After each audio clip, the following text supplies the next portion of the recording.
So for the last few days, I've been thinking about one question that a viewer asked last week, and it's the question, how do I stop translating in my head? Sometimes when you're learning a language like English, when you hear something or read something, the first thing you do is you try to translate it in your head, word for word, so that you can understand what you've read or what you've heard.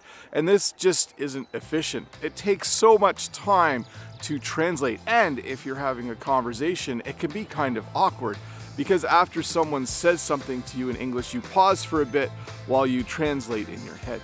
So in this English lesson, I'm going to look at a few different ideas and techniques. I'm going to look at a few things that you can do to stop translating in your head when you hear English or when you read it.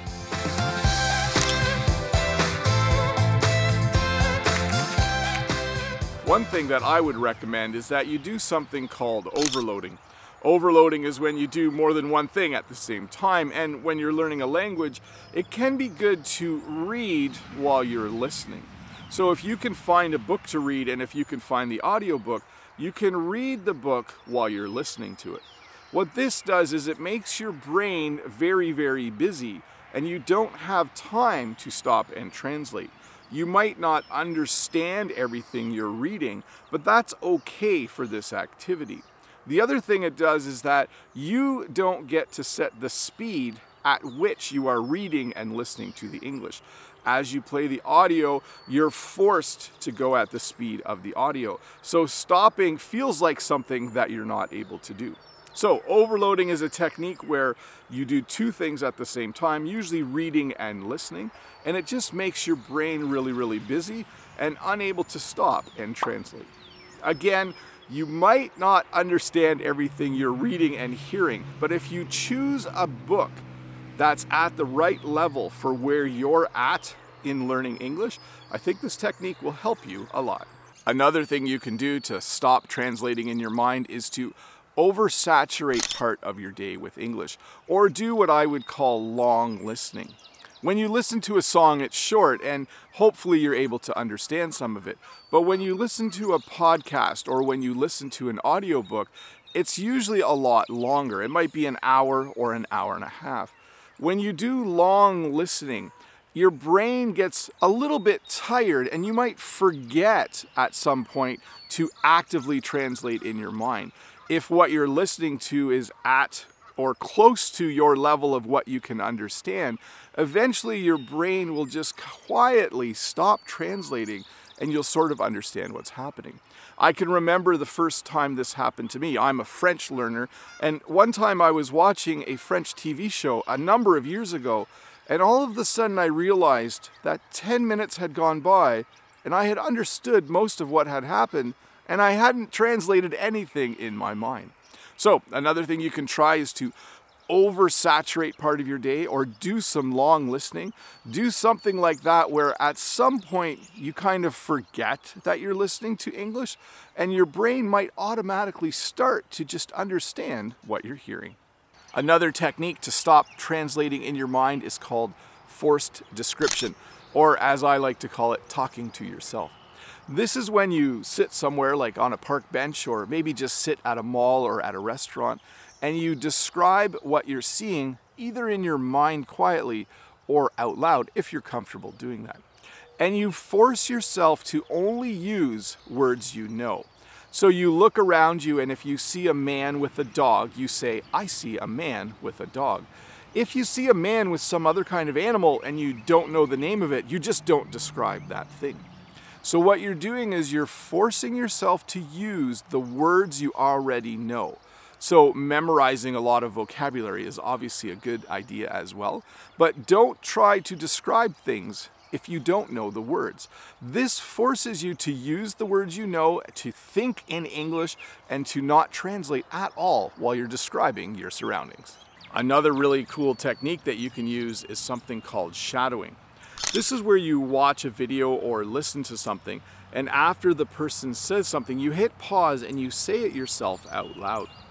This is mostly meant to help you practice your pronunciation, but it has an interesting side effect as well.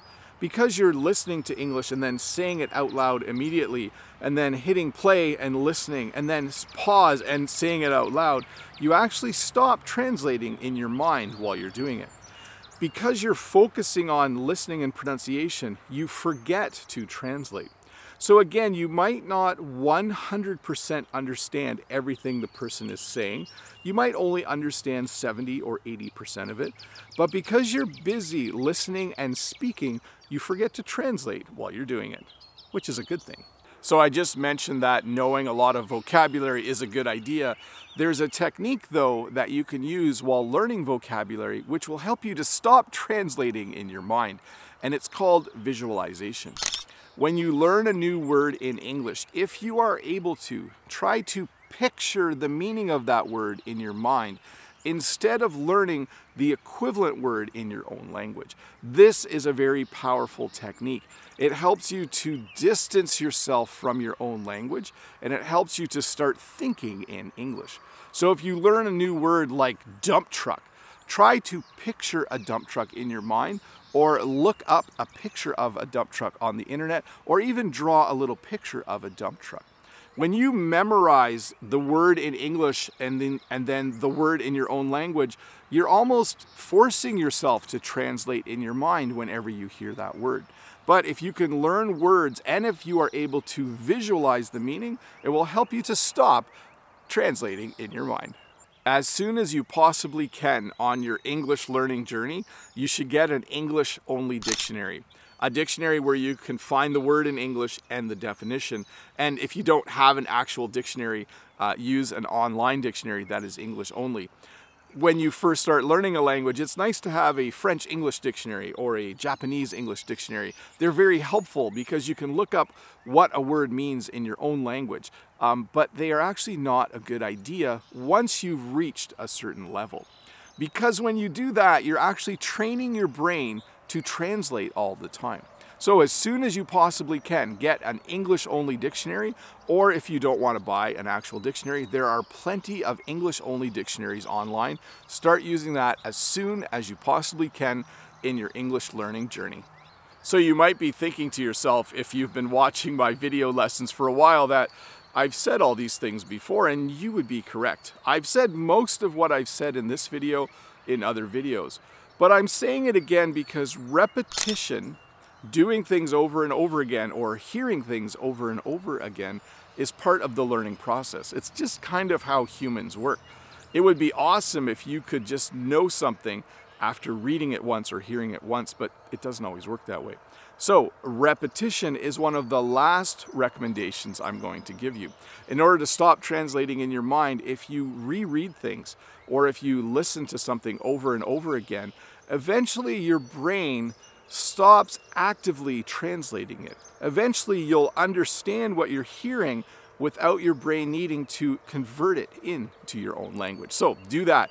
If you can reread something, if you can listen to something over and over again, do it. Add repetition into your learning. Hey, thanks so much for watching this little English lesson about how to stop translating in your mind when you're reading English or listening to English. I hope it helped you a little bit. Once again, if this is your first time here, don't forget to click that subscribe button and give me a thumbs up if this video helped you learn a little bit of English. And if you have the time and you don't know what to do next, why don't you stick around and watch another English lesson.